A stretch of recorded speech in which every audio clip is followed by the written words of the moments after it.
हरे Krishna. ISKCON से related दो question है।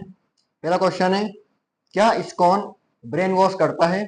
सेकंड, मनी ट्रांसफर, क्या इस्कॉन इंडिया से बाहर पैसा भेजता है? ये दोनों क्वेश्चन के डाउट पहले मेरे को भी थे, मैंने क्लियर करे, सोचा आपसे डिस्कस करा जाए। पहला क्वेश्चन है, इस्कॉन क्या ब्रेन वॉश करता है? तो जी हाँ, बिल्कुल इस्कॉन ब्रेन वॉश करता है, क्योंकि वो साफ किस चीज को करा जाता है, जो चीज पहले से गंदी हो उसे साफ किया जाता है। पहली बात तो आप में ब्रेन ही नहीं है, अगर ब्रेन होता तो इस तरह के क्वेश्चन नहीं करते आप। मान लीजिए कि ब्रेन है भी सही, तो उसमें इतनी नेगेटिविटी, इतना कचरा, इतनी गंदगी भरी हुई है, तो इस्कॉन क्या करता है, उस नेगेटिव आपके ब्रेन में से उस नेगेटिविटी को बाहर निकालता है, पूरा कचरा पहले बाहर निकालता है, फिर उसमें कुछ अच्छी चीजें डालता है, भगवत गीता की टीचिंग्स, भागवतम की टीचिंग्स, रामायण की टीचिंग्स, भगवान के बारे में, तो कहीं ना कहीं उसमें अपना ही बेनिफिट है। सेकंड क्वेश्चन, क्या मनी ट्रांसफर, क्या इस्कॉन बाहर पैसा भेजता है? तो मैं आपकी जानकारी के लिए बता दूं, ऐसा बिल्कुल भी नहीं है। ये क्वेश्चन जानने से पहले आपको दो चीज पता होना चाहिए, जैसे इस्कॉन के फाउंडर आचार्य कौन है और इस्कॉन का मतलब क्या है। तो पहला जो इस्कॉन के फाउंडर आचार्य वो है हिज डिवाइन ग्रेस एसी भक्ति वेदांत स्वामी श्रील प्रभुपाद, और इसकी जो स्थापना करी गई थी वो 1966 में करी गई थी न्यूयॉर्क में।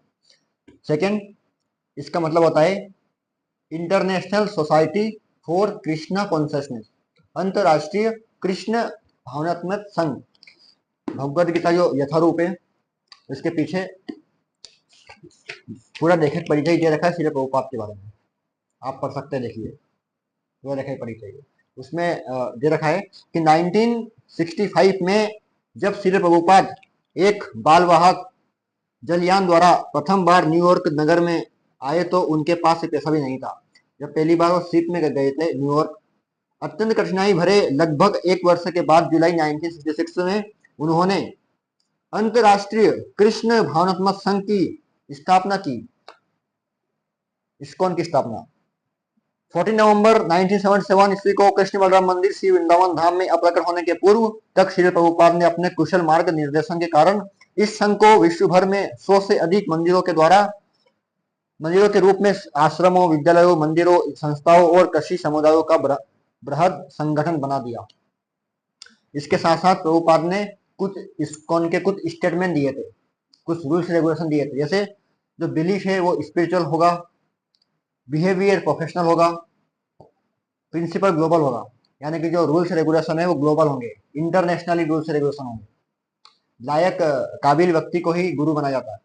सेकेंड, रिसोर्स लोकल, रिसोर्सेज पूरे लोकल होंगे, ना इस देश का पैसा ना उस देश में, ना उस देश का पैसा ना इस देश में होगा। इवन अगर एक ही एरिया में अगर 2 इस्कॉन मंदिर है तो उसका पैसा भी ट्रांसफर नहीं होता है। इसलिए आपको इस्कॉन मंदिर जरूर विजिट करना चाहिए, और ये भगवत गीता यथारूप पढ़ना चाहिए। इसमें बहुत सुंदर श्लोक आता है एक कि मलिने मोचनम पुंसाम जल स्नानम दिने दिने सुकृत गीतामृत स्नानम संसार मल नाशनम। मतलब मनुष्य जल में स्नान करके नित्य अपने को स्वच्छ करता है, लेकिन यदि कोई भगवत गीता रूपी पवित्र गंगा जल में एक बार भी स्नान कर ले तो वह भवसागर की मलिनता से सदा सदा के लिए मुक्त हो जाता है।